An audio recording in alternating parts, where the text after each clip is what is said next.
the inhaling bud, the flower, versus the vape pens that people use? So another tricky kind of conversation. So the vape pens, when cannabis is industrialized, a lot of the cannabinoids, they change back and forth between each other and are swapped between different, from CBG to THCA to THC at different times, different temperatures. There's the molecules in cannabis, the cannabinoids, are very, very volatile at very different temperatures. So what happens is when you have your vape pen, like this one here, right? This just has THC and a little bit of CBD in it. Well, what about all those other cannabinoids, the 50 some plus that are in cannabis that have all kinds of other benefits, from CBN helping with directly the pathway regarding peripheral neuropathy, or CBG, which is the mother of all cannabinoids. While this is convenient, we're missing out on a lot of the medicinal properties from just normal bud. And at the same time, a lot of what these dispensaries mix with this, the cannabis cutting agent, we don't know enough about what inhaling cannabis really does to our body. But there's so much lipids and fats that they mix in these that, when that vitamin B acetate was giving everyone popcorn lung, and they thought that it might be because of what was mixed in these cartridges, and then they slowly found out that it was what was in nicotine cartridge additives. It's so we don't know yet. We don't know yet, no. But smoking straight bud, while once again inhaling things, not particularly the greatest thing, you're getting more of a full spectrum medication and medicinal effect from that bud, all natural. The natural flower versus coming out of this. Yeah. This is processed. Okay. All right. Pretty much. So, okay, makes sense. So I think I had a few more questions, but you've answered them already during this talk. But we have some questions from the public, and I think you already kind of answered one. So I have a couple here left. So the first one is, do we know if and how marijuana impacts the developing brain? And as we know, the brain doesn't finish developing until roughly around age 26, right? So what do you have for us regarding that?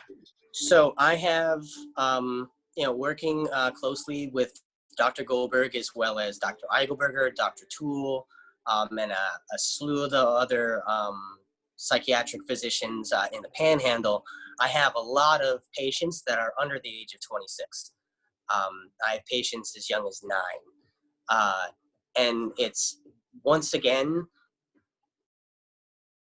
there's evidence that shows CBD is a neuroprotectant, but there's also not enough evidence that says whether or not there's impact on the developing brain. Which then leads again to, if once we come out of Schedule 1 and we can actually test, we could find further evidence. But, then we kind of lean back on risk versus reward, or risk versus benefit rather. Do you pump your child, that has ADHD full of, Adderall, or do you try CBD? What's the Xanax, the Adderall, what are they doing?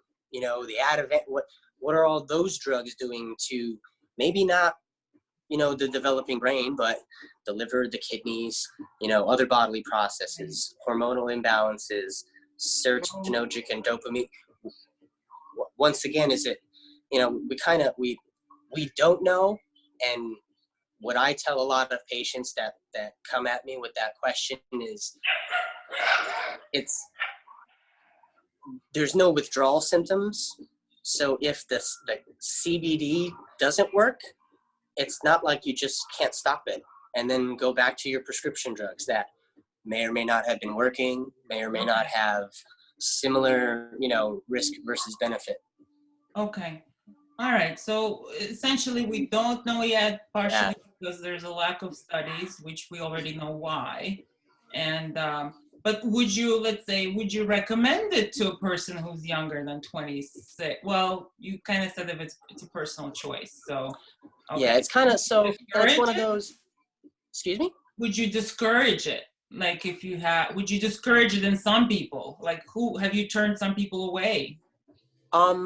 So I usually leave that decision a lot to the physicians, Okay. but I do tell them that if I look at their, this 9-year-old patient's, their prescription history, and they've tried all kinds of, benzos, all kind of stimulant, whatever the case may be for whatever their diagnosis is. Once again, how many you can overdose on Adderall. Adderall's killed people. All of these drugs have a death rate Right. and have withdrawal symptoms. If we try the cannabis for a month or two and it doesn't work, there's nothing to, there's no ill effects going forward if they were to stop. Long-term ill effects as far as we know. Okay. Okay. Second question is, it's a little bit long. So consider, this is from actually, I believe a therapist, mental health provider. Considering that the medical marijuana clinics I've talked to don't screen for substance use disorders or drug tests, I'd really like to understand the justification. I've had clients who don't meet criteria for anxiety or any of the other qualifying conditions, but smoke well over 20 grams a day. Get a medical marijuana card, and frankly, that seems incredibly irresponsible. So, all right. So, multifaceted question, mildly complicated answer. So, screening for substance use disorders, I actually give cannabis to patients with substance use disorders because, as I had said, it not only negates the withdrawal, but also the reward system component chemically of heroin, opioids, benzos. They have done extensive lab research with lab rats that they'll put a heroin drip and allow the rats to lick the heroin out of the little water bottle. Mm-hmm. And to rats that they give cannabis products, once again, more specifically CBD products, those rats don't go back to that heroin drip anymore. Okay. So there's, but once again, very individualistic. It's not a one size, fits all kind of medication. And then as far as drug testing, we know therapeutic ranges for benzos, for opioids, for a lot of these drugs that would come up in a drug screen. Whereas the drug screen for cannabis tests for the metabolite. It doesn't test for THC levels in the blood. It doesn't even test for CBD levels. So it gives there's this many micro units in the blood, but we don't know. We just know that legally that's too much for something. We don't know if that's a therapeutic range. So to test for urinalysis to see if a patient is using their cannabis, that would come back as a positive. But if they're using too much or too little, that urinalysis doesn't tell me anything. Okay. So it's, to point the finger and say, yes, you are using cannabis, definitely a useful tool. But as far as to tell how much a person is using or if it's being effective, it's not. We're once again lacking research. Well, and also let's say this person specifically mentioned 20 grams a day. Is that a lot? I mean, is from what you... So let me show you how much 20 grams is. From what you're telling me, it's an individual type of a treatment, right? So if for some it might be 1 gram, for some it might be 40, I'm guessing. So I don't know. I don't know, but there's. I can't even hold 40 grams in my lap. I have a little micro fridge over here with my medicine in. Now, Each one of those containers is 1 gram. There might be 20 in that entire refrigerator. To consume 20 grams of cannabis, I'd need to give that patient a high five, because I'm a chronic user, freezing. and that's almost an entire ounce of cannabis in a day. Now, typically, patients use maybe 1 to 2 grams. That's a usual, and that's a mix between, flour, maybe concentrates like like that were in the refrigerator, a mix of products. I see on average usually about 2 to 3 grams of mixed products. We're not talking almost an ounce of flour. A day. I don't know how they would be able to function. Yeah, I would assume. I mean, I'm thinking of rappers. Rappers. Not even, yeah, and I mean, and like I said, I know I have patients that use a lot. And in the state of Florida, we're only allowed to purchase 2.5 ounces of like flower cannabis every 35 days. Okay. So that's, 20 grams is a real lot. If they're getting the 20 grams, it would be elsewhere. It's not from a dispensary a day. Oh, no, because, 32 grams is an ounce. Or okay. I'm sorry, 28, right? So, yeah, 28 grams is an ounce. Yeah. So 20 grams is almost an ounce of flour a day. I would think that, and not to like discredit anyone, but either that patient the fish is this big when it was really this big, because that sounds like an ungodly amount, even unaffordable.